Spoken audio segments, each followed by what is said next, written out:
Pour ne rater aucune de nos vidéos, n'oubliez pas de vous abonner et d'activer la cloche. Bonjour. Comme désormais chaque mercredi, j'étais hier à l'Elysée, plus précisément dans la salle du porte-parole où Prisca Thévenot rend compte du Conseil des ministres qui se tient en amont. Une semaine après l'accouchement d'un remaniement qui semblait sans fin, la porte-parole du gouvernement était hier heureuse d'ouvrir son compte-rendu en répondant à une question qui revenait chaque semaine ces derniers temps. Regardez. Cette semaine, pour la première fois depuis ma nomination en tant que porte-parole du gouvernement, je suis enfin soulagée de vous dire que j'ai la réponse à une de vos premières questions. À quand le gouvernement au complet? C'est chose faite. Il a été... c'était un teasing de dingue quand même. Quand même. Ça y est, c'est chose faite, il est au complet. Et donc il s'est bien évidemment il a été réuni ce matin au Conseil des ministres. Un teasing de dingue, en effet. L'enregistrement ne nous le retranscrit pas, mais nous, journalistes dans la salle, avons franchement ri. Et plutôt ri jaune, vu le mois entier, ou presque, qu'il a fallu à Attal Macron pour former un gouvernement au complet. Une manœuvre bien laborieuse qui a accouché d'un casting qui en a beaucoup déçu. Tout ça pour ça, pouvait-on entendre ici et là lors de l'annonce des noms la semaine dernière. Nous étions très nombreux mercredi dernier avec nos questions sur cet énième remaniement, mais l'hommage aux victimes de 7 octobre, rendu aux Invalides, a retenu la porte-parole qui n'a alors pas pu répondre aux questions des journalistes. Une semaine plus tard, les journalistes sont moins nombreux, l'actualité a changé, les sujets politiques aussi. Hommage à Robert Badinter.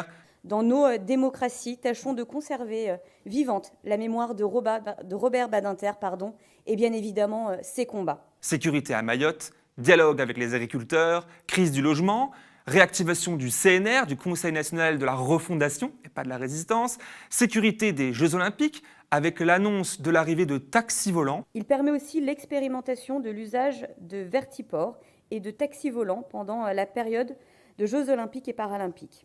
Ou encore l'écologie à la française. Une formule qu'elle répétera plusieurs fois sans nous en donner la définition, comme il y a 2 semaines avec l'agriculture à la française. L'écologie à la française. Cette écologie à la française.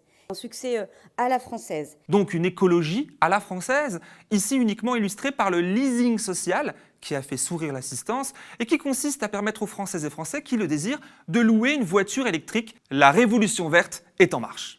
Celui du leasing social. Je vous vois dubitatif, mais si, le leasing social a été un très beau succès, un succès à la française.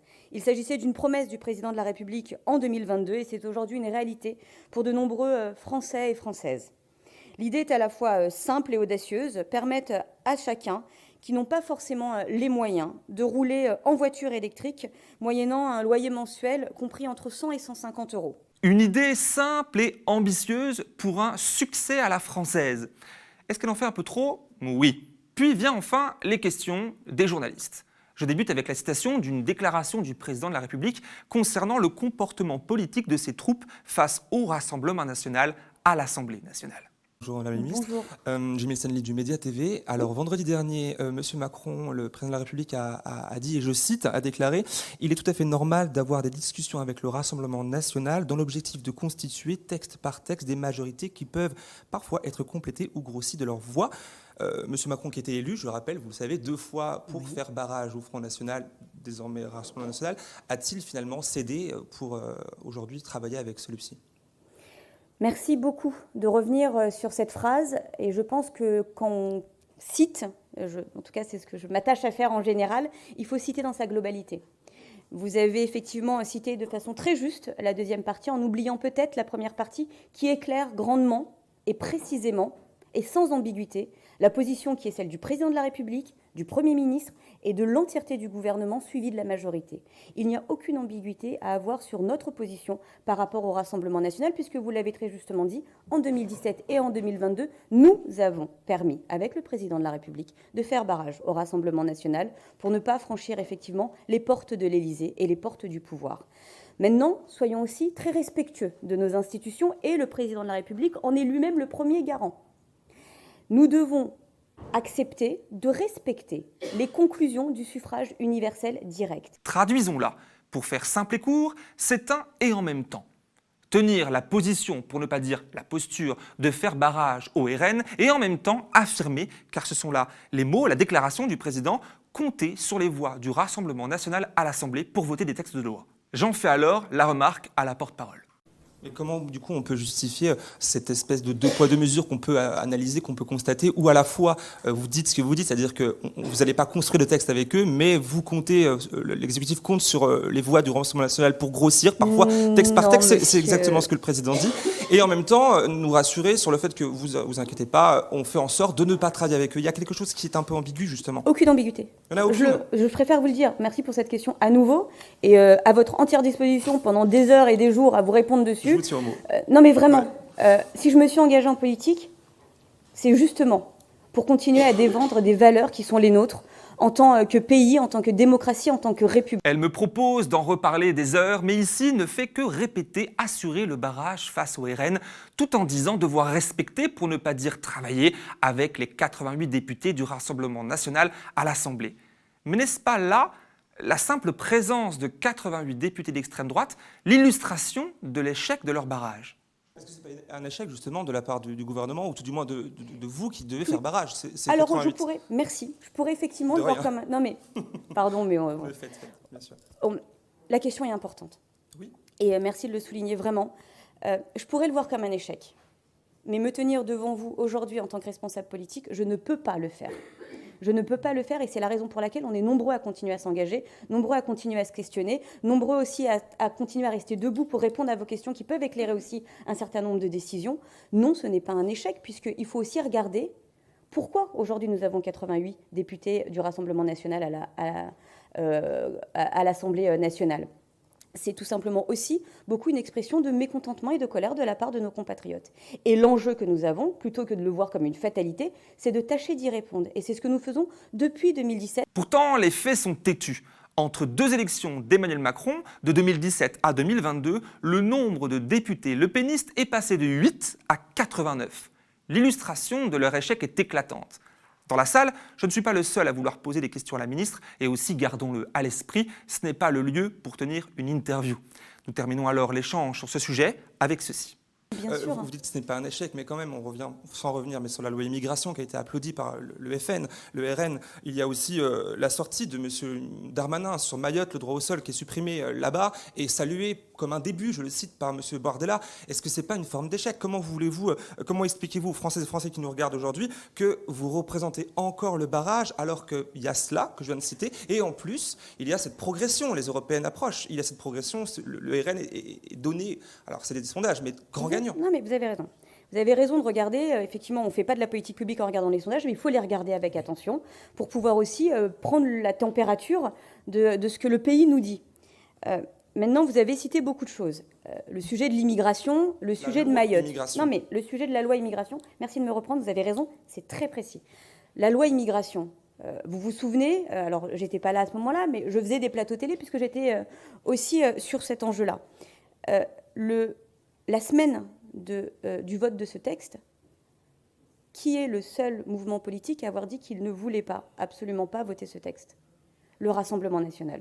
Donc c'est compliqué aujourd'hui de nous expliquer que c'est un texte du Rassemblement national. Non, mais moi je vous parle de la fin. À la fin, quand le texte qui est par ailleurs censuré en grande partie par le Conseil constitutionnel... Ça s'appelle de l'opportunité. Vous avez raison, ça s'appelle de la récupération politique et de l'opportunité électorale.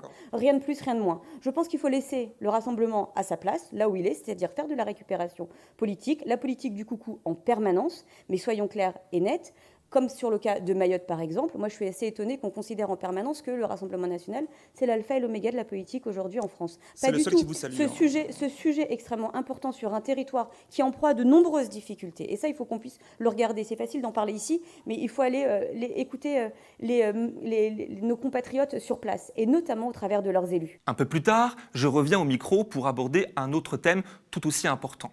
Jeudi 8 février, la Cour européenne des droits de l'homme a condamné la France pour une nasse policière menée en 2010 à Lyon. On regarde.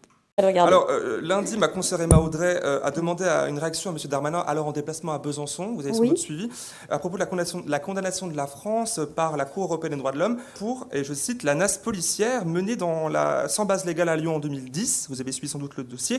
Le ministre de l'Intérieur n'a pas souhaité réagir, se disant, et là je cite encore, très heureux qu'à Besançon, comme ailleurs, on aime la police nationale avant de partir. Donc il ne répond pas à la question.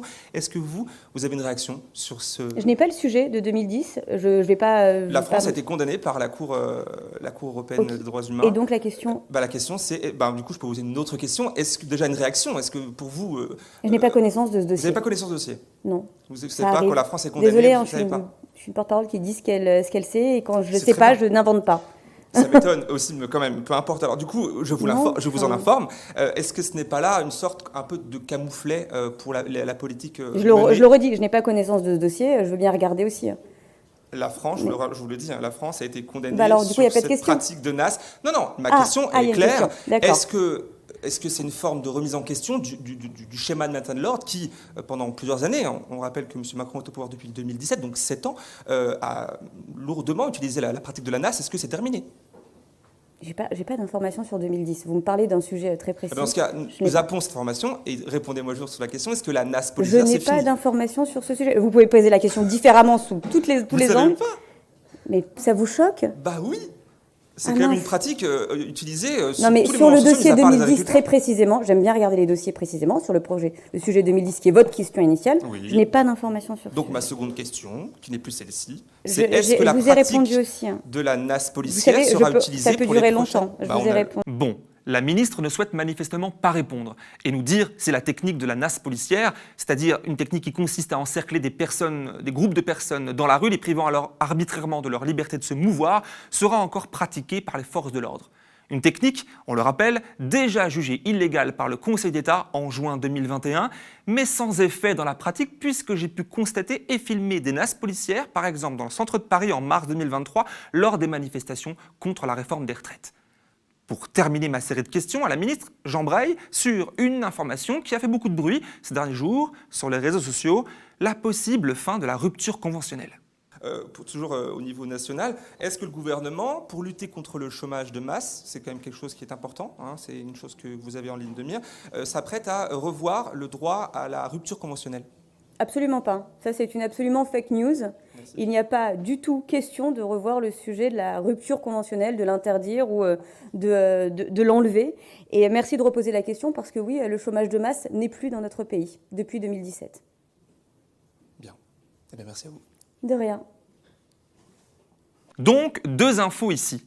L'information, très reprise, publiée par Marianne, qui s'intitule « Plein emploi en ligne de mire, le gouvernement songe à réformer la rupture conventionnelle » est une fake news selon Prisca Thévenot et toujours selon la porte-parole du gouvernement, le chômage de masse n'existe plus en France depuis 2017. Soit depuis le premier jour d'Emmanuel Macron au pouvoir. Ici, il faut croire la ministre sur parole. Dans les faits, c'est bien plus complexe. Les chiffres, comme les sondages, ne sont pas nos meilleurs amis et peuvent raconter plusieurs histoires. Néanmoins, depuis bientôt 10 ans, nous observons en France deux courbes. Une baisse du nombre officiel de chômeurs, passons sur la part toujours plus grande de personnes hors radar, c'est-à-dire non inscrites ou radiées, et une augmentation des travailleurs pauvres et des personnes pauvres sans emploi. Avec un chiffre en fin de parcours qui devrait nous hanter chaque jour. 330 000 personnes, dont 3 000 enfants à la rue en France, un record européen. Contrairement au compte que la communication élyséenne souhaite nous faire, la France d'Emmanuel Macron n'est pas un paradis à la hauteur des enjeux, notamment sociaux.